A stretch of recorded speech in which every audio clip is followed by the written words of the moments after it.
Muchas gracias, licenciado. Y le damos el uso de la palabra al licenciado Carlos Beca. Aquí queremos hacer una aclaración. Fue colocado el nombre de Beca con B grande y es de la realidad. No, pero aquí mi esposa me hizo un favor de corregir y le pone un papelito. Y a veces es bueno estar casado.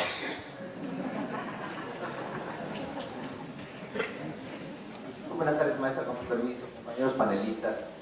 Yo quería decirles que originalmente la invitación para participar en este panel era para el licenciado Pedro Vázquez Colmenares, que es el subdirector general de Prestaciones Económicas del ISSSTE, y él tenía muchísimas ganas de venir, pero precisamente ahorita está involucrado en una reunión de trabajo con el director general del ISSSTE, no pudo asistir y nos pidió a José Carlos y a mí que lo representáramos lo más dignamente posible. Esperemos estar a la altura de las expectativas de él y por supuesto de las de ustedes.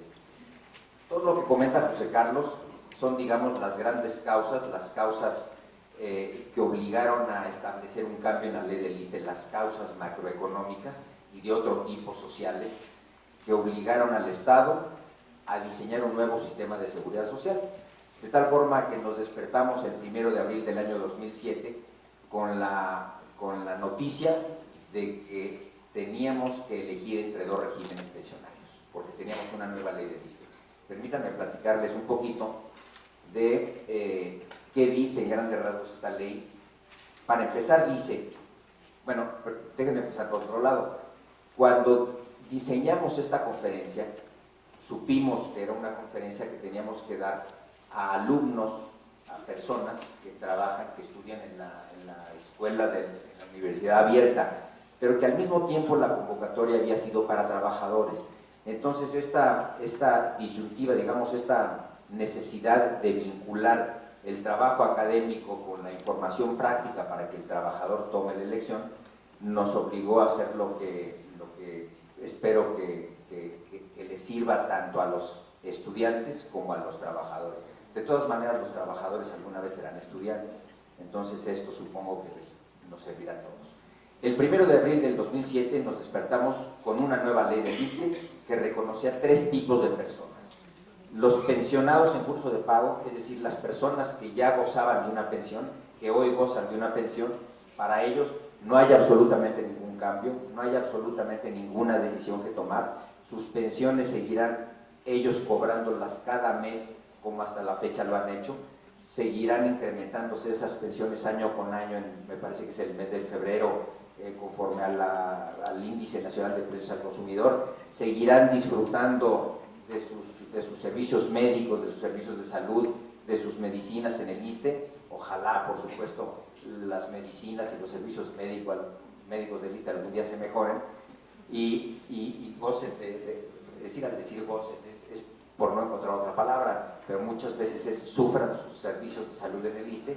Vamos a tratar de que cada vez sean mejores esos servicios. Entre otras cosas, la nueva ley nos ayuda porque nos da una cantidad importante de recursos para tratar de mejorarlos. Bueno, eso es lo que pasa con los pensionados. Hay otro grupo importante de trabajadores, que son los trabajadores de nuevo ingreso, es decir, lo que conocemos como los trabajadores nuevos. Ellos que ingresan al servicio público, que ingresan no que se vuelven activos, porque uno puede ser activo a un pensionado, no, que ingresa a cotizar al sistema ISSSTE a partir del 1 de abril del 2007. A partir del 1 de abril del 2007, las personas que ingresaron a cotizar al ISSSTE en cualquier dependencia o entidad, y repito, que estén pagando cotizaciones por la dependencia y por ellos, entran automáticamente al régimen de cuentas individuales. Ellos tampoco tienen ninguna elección que hacer. Y en tercer lugar están los trabajadores en activo o los trabajadores cotizantes, que somos, supongo que la mayoría de todos nosotros. Para todos nosotros, para ustedes, para nosotros, se abre la necesidad, la posibilidad de elegir entre dos regímenes pensionarios distintos. El régimen de reparto, que oficialmente se llama el régimen del artículo 10º transitorio, y el régimen de cuentas individuales. Y si me permiten, para clarificar un poco cómo funcionan los dos regímenes, me voy a poner de pie y voy a utilizar los dos pizarrones que están aquí a mi izquierda. ojalá todo el mundo alcance a ver. Voy a platicar primero cómo funciona un régimen de reparto. Ya veíamos en las láminas que nos dibujaba el licenciado José Carlos Sánchez las pirámides de población. ¿Sí se alcanza a ver hasta atrás? Bueno, imagine por favor una pirámide de población. Imaginen una pirámide de población, pero verdaderamente constituida como una pirámide. Es decir, con una base ancha, una cúspide angosta, en la que entre más abajo esté la pirámide, hay más trabajadores jóvenes, y conforme van aumentando los trabajadores, los estratos se van haciendo más angostos. Imagínense que en esa pirámide de población, en el centro hay una bolsa. Aquí me refiero, abajo están los trabajadores jóvenes, los nuevos, y abajo están y arriba están los trabajadores viejos. Imaginen ustedes que en el centro de esa pirámide hay una bolsa a la que ingresan recursos por cuotas y aportaciones. Entonces, es una bolsa a la que entra mucho dinero y de la cual sale poco porque los pensionados viejos están arriba. Es una bolsa a la que entra mucho dinero y de la cual sale muy poquito. Cualquiera de nosotros que tuviera un negocio, este sería el ideal del negocio. Un negocio donde entra mucho dinero y del cual sale poquito. Bueno, para el Estado, este fue un gran negocio de la Seguridad Social. ¿Por qué? Porque cobraba mucho dinero en cuotas y aportaciones y tenía que pagar muy poquito en pensiones. Esta base se hizo muy ancha en los años 70 con el auge petrolero, cuando el Estado creció de una manera desmedida. Sin embargo, conforme vino el tiempo y nuevas políticas se hicieron cargo de la administración pública, la política de contrataciones del gobierno se redujo, se contrajo, y cada vez menos trabajadores ingresaron a la pirámide. Y estamos hablando ahorita nada más de la pirámide de población de los trabajadores del ISSSTE, que es un universo cerrado. No estamos hablando de la pirámide de población de México, sino simplemente es la de los trabajadores. Perdón, allá, ¿no tienen problema? Sí, no se ve.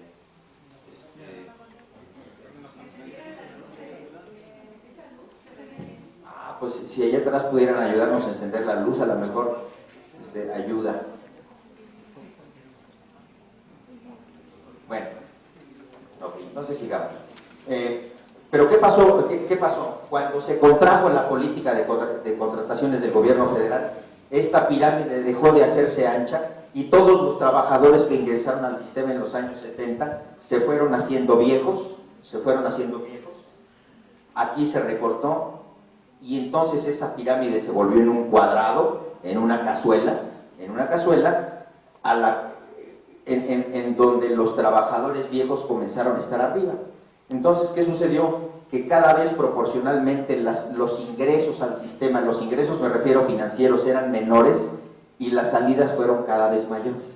Eso fue lo que pasó con el fondo de reparto.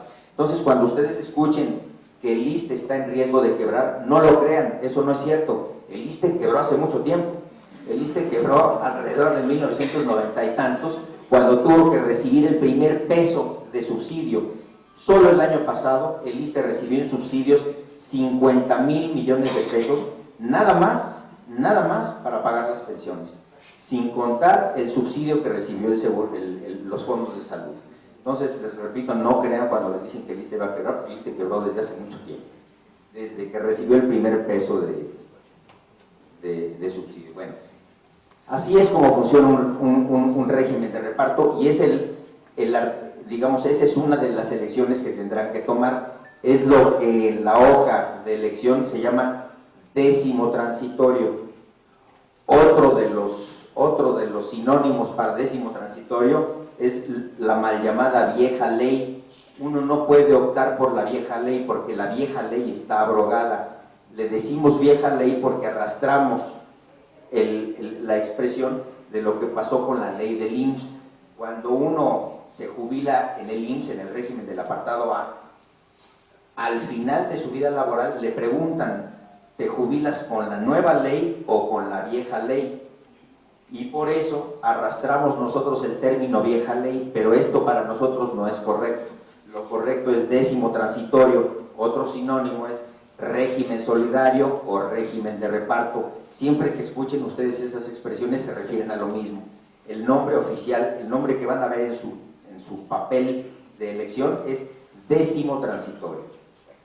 Ese es este lo vamos a dejar un ratito. Bueno, obviamente ya saben que aquí las pensiones están topadas a 10 salarios mínimos y se cumplen algunas condiciones en el décimo transitorio, como por ejemplo que a muchos de los trabajadores, a un poco menos de la mitad de los 2.3 millones de trabajadores al servicio del Estado, les va a afectar. Exacto, aquí está no, es que debo de cambiar de lentes. Este es un ejemplo, me acaban de pasar este ejemplo de la hoja de elección. Aquí está la hoja de elección de uno de los compañeros, en donde se dice cuáles son los periodos de cotización, de él y a qué tiene derecho, cuánto se le reconoce en el ISSSTE cotizado. Todos ustedes, trabajadores al servicio del Estado que cumplían con esa condición original que les dije, primero, estar activos al 1 de abril de 2007 y segundo, estar activos o cotizando el día de hoy, tienen derecho a elegir. Los que no lo tienen. Así es como funciona un régimen de reparto. Ahora vamos a ver cómo funciona un régimen de cuentas individuales. La mejor manera de representar, a diferencia de tanta raya que hice allá, la mejor manera de representar un régimen de cuentas individuales es con una sola raya. ¿Por qué? Porque esa raya es la cuenta individual del trabajador. Esa raya se convierte en el eje financiero, de la vida laboral del trabajador. De tal suerte que si cotiza al régimen del apartado B, como nosotros, o al régimen del apartado A, como muchos otros, uno le dice aquí a la dependencia o entidad, por favor deposita mis cotizaciones en mi cuenta individual. Y si en la tarde o después o en la noche tiene uno un trabajo en el régimen del apartado A y cotiza al IMSS, le dice uno al patrón, por favor deposita mis cuotas y aportaciones en mi cuenta individual. Entonces no importa dónde trabaje uno, si para una empresa privada o para una entidad gubernamental, siempre y cuando genere cotizaciones, deposita uno esas cotizaciones en la cuenta del trabajador. Entonces es irrelevante ya si hoy trabajo cotizando al ISSSTE o si mañana trabajo cotizando al IMSS. Así es como funciona una cuenta individual. Otro de los sinónimos para cuenta individual es el bono, es el famosísimo bono. El bono, ¿cómo funciona? Dicen, por ejemplo, y les platico esto porque es muy importante. Antes, si tenía un hombre, por ejemplo, 14 años de cotización al régimen del apartado A y 14 años de cotización al régimen del apartado B, tenía uno juntos 28 años de servicios y no tenía uno derecho a nada, no tenía uno derecho a pensión, no podía uno juntar lo cotizado para tener derecho a una pensión, a pesar de que tenía uno juntos 28 años de cotización. Ahora eso no pasa. ¿Por qué? Pues porque ya no es un asunto de tiempo de cotización, sino de saldo en la cuenta. Los trabajadores, por ejemplo, ustedes ahí en la hoja que recibieron, se les calcula un bono de pensión. ¿Qué es ese bono de pensión? El bono de pensión es el reconocimiento que hace el Estado, que hace el gobierno, de los años que ustedes trabajaron. ¿Para qué? Porque si ustedes tienen, por ejemplo, 29 años de cotización o 30 años de cotización y no se han jubilado, no se han pensionado, entonces el gobierno no les puede decir, bueno, a partir de hoy, si eliges este régimen, te voy a abrir una cuenta individual y comienza desde cero a meterle pesos. Imagínense nada más empezar a cotizar para después contratar una pensión a los 60 años desde 0 pesos. Eso no se hace así.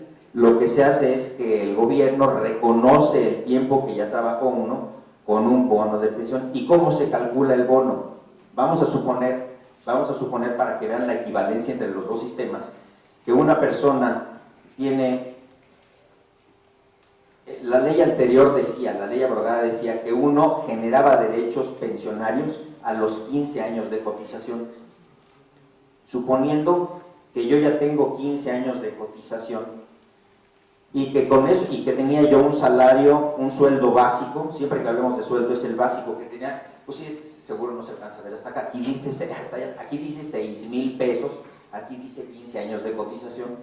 La ley decía, si tú tienes ya 15 años de cotización y tienes un salario básico de 6,000 pesos y reúnes las condiciones de edad, entonces tienes derecho a una pensión del 50%, es decir, a un salario a una pensión de 3,000 pesos. El bono que me dan allá, por estos mismos 14 años de cotización, es suficiente, es una cantidad suficiente para que yo contrate con una aseguradora una pensión de 3,000 pesos si yo tengo 14 años de cotización. Es equivalente en los dos regímenes. ¿Sí me explico? La cantidad que ustedes tienen manifestada en su hoja de actualización de datos, o en su hoja de elección, es equivalente a es decir, es una cantidad suficiente para contratar una pensión en el régimen de cuentas individuales igualita a la que tendrían derecho en el régimen de reparto. Es así como funciona una cuenta individual. Ustedes ya saben que tiene bastantes cajones, tiene el cajón de retiro, tiene edad avanzada y vejez, tiene el cajón de Fobiste, tiene el cajón de ahorro complementario, tiene el cajón de ahorro voluntario y el de ahorro solidario del que ya hablaba el licenciado Sánchez, que es el 2% de la entidad, del trabajador, y equivale a un 6.5% que le deposita a uno en la cuenta ¿cómo se llama? La dependencia. Bueno, pues es así como funcionan los dos regímenes. Miren, déjenme decirles ya por cosa de tiempo que la decisión para elegir por cualquiera de los dos es personal de ustedes, no hay un sistema mejor que el otro, esa es una decisión personal del trabajador. Tomen en cuenta las condiciones particulares de cada uno. Yo a veces lo digo, la gente piensa que lo digo en broma, pero lo digo en serio. Siéntense con su familia, piensen ustedes qué van a hacer en el futuro. Este sistema, para que les vaya mejor que en el de reparto, tienen que ahorrar. Este sistema depende de la capacidad de ahorro que tengan ustedes.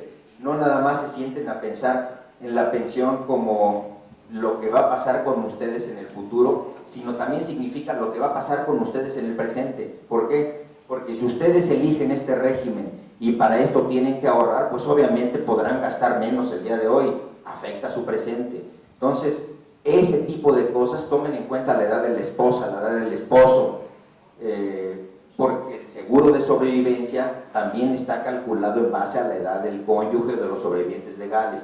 Entonces, después de esta introducción así rapidísima por el tiempo que les acabo de hacer, hagan el favor de contactarnos, tienen una semana para llamarnos por teléfono. Ahorita que me sienten les voy a dar los teléfonos y los correos. A ver. Nada más una pregunta. Sí. En el régimen de... A ver, perdón, si la maestra nos permite romper las reglas un poquito. No sé, como ustedes digan, ¿eh?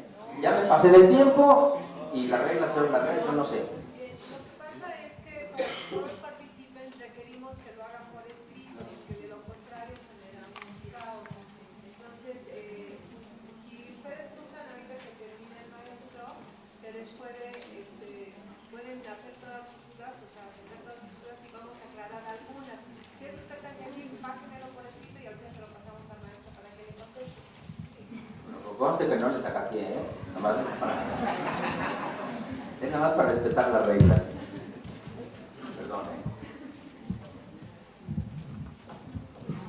bueno, nada más les enseño aquí rápido los teléfonos antes de pasar la palabra a la persona que sigue. No. Es el 01800 01800 001 2007 y 01800 737 2009. Ahora, ese es el centro de atención telefónica. El personal mío, nomás tomen turnos para hablarme por teléfono, es el 5140 9617 extensión 12173. Y si no los puedo atender yo en lo personal, ahí hay un grupo de asesores que están en nuestras oficinas que los pueden también ayudar. El mío es el 5140 9617 y la extensión es la 12173. Mi correo electrónico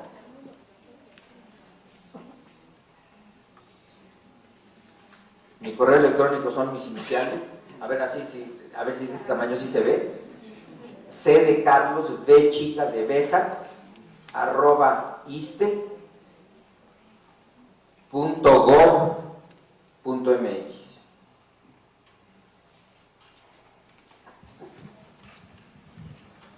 Al final nos van a poner en pantalla para que todos puedan escuchar. Adelante. Muchas gracias, maestro Vega. Ahora, con el uso de la palabra, el maestro Vega Salto. Muchas gracias. Gracias, maestra Horta, por la invitación. Gracias a las autoridades de la facultad. Gracias también al licenciado Enrique León por la invitación. ¿Podemos pasar las láminas, por favor? Yo lo que les voy a presentar es la experiencia que se presentó en la Facultad de Arquitectura con relación a lo que hasta la fecha de hoy, o sea, hasta las 9 de la noche del día de ayer, se ha registrado personal de la facultad. No quiere decir esto que es la muestra representativa de la universidad siquiera, es la muestra representativa de lo que es la Facultad de Arquitectura exclusivamente. Yo no sé cómo sea la tendencia en todas las demás dependencias y a nivel nacional, porque evidentemente no podemos constituir o reflejar esto como la norma, sino simplemente una imagen o un resultado de lo que hasta ahorita se ha llevado en la Facultad de Arquitectura. La siguiente, por favor. El total de personal de la dependencia son 1.295. El mayor porcentaje evidentemente lo constituye el personal académico, funcionarios de confianza y personal administrativo, que en segundo término es el de mayor rango. Eso me da un total de 1.295 trabajadores de la Facultad de Arquitectura. La siguiente. De este total, el personal que no ha elegido a este momento son 1.093 personas, o sea el 83%. Del total que ha elegido son 202 personas que representan apenas el 16.7%. La siguiente, por favor.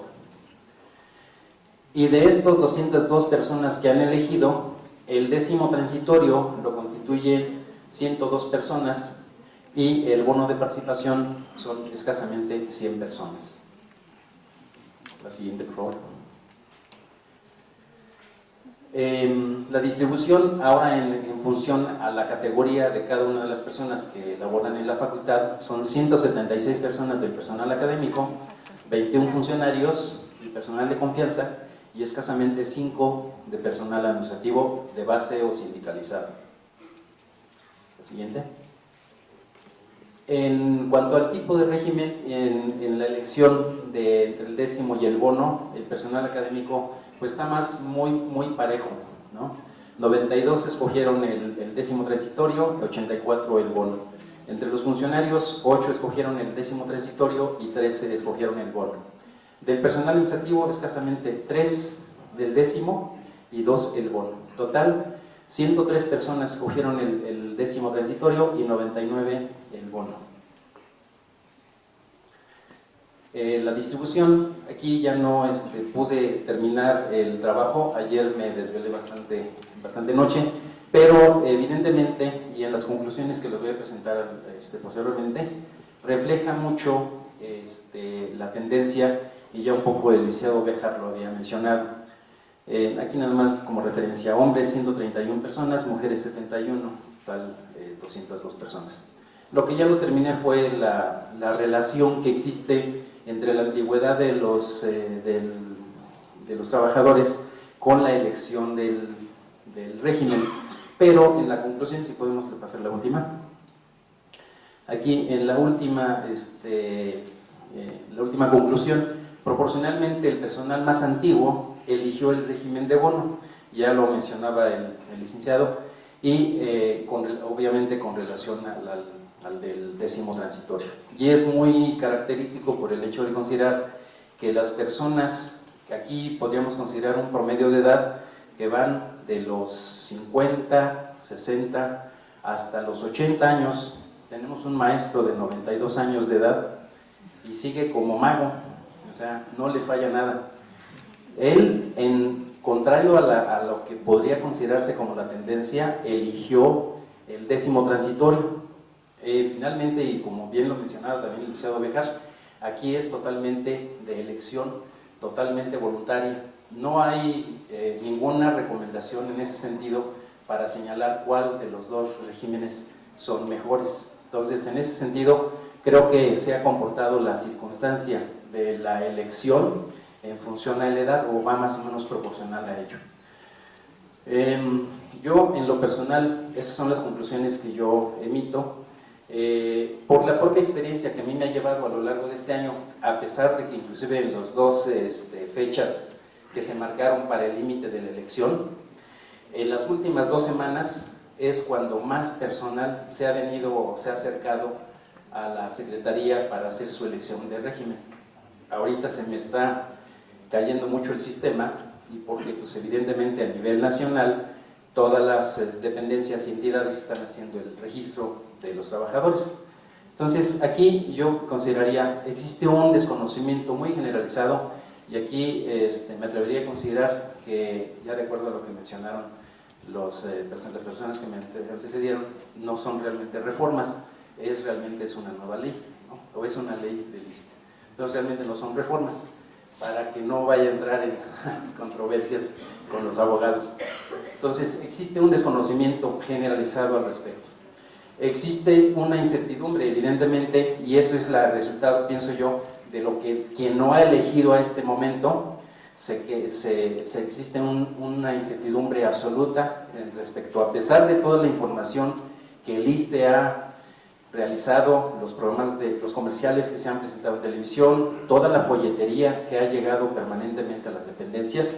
Creo que hay un desconocimiento y un temor a la elección por pensar cuál de los dos es mejor, ¿no? Entonces, la indecisión finalmente nos va a llevar a considerar que nos permaneceremos en el 10º transitorio, así lo dice la ley. Aquellas personas que no elijan automáticamente se quedan en el 10º transitorio, lo que de alguna manera también ya mencionó el licenciado Béjar, la antigua ley. También hay una calculadora dentro del sistema para determinar más o menos cuánto es lo que representa el bono y por cuántos años nos puede durar la vigencia de ese bono. También aquí hay mucha incertidumbre porque, bueno, aparentemente, sobre todo para los maestros que ya tienen bastantes años, cuando su bono ya es de cierta consideración, se dan hasta el doble, no el doble, pero sí no el triple, pero sí el doble, o un poco más de esto, cuando se calcula la percepción que se recibiría si uno elige el bono con relación a los 10 salarios mínimos topados que nos determina el 10º transitorio. Aquí yo hago una consideración. Es posible recibir el equivalente a los 2 salarios mínimos garantizados, aunque el salario que se perciba como profesor, hay muchos profesores de asignatura que tienen escasamente 2 o 3 horas de asignatura, que a lo largo de los años han cotizado muy bajo y que de hecho inclusive estarían por debajo de los 650,000 pesos que se marca para determinar la pensión mínima garantizada de los 2 salarios. Yo aquí hice una pregunta que le haría directamente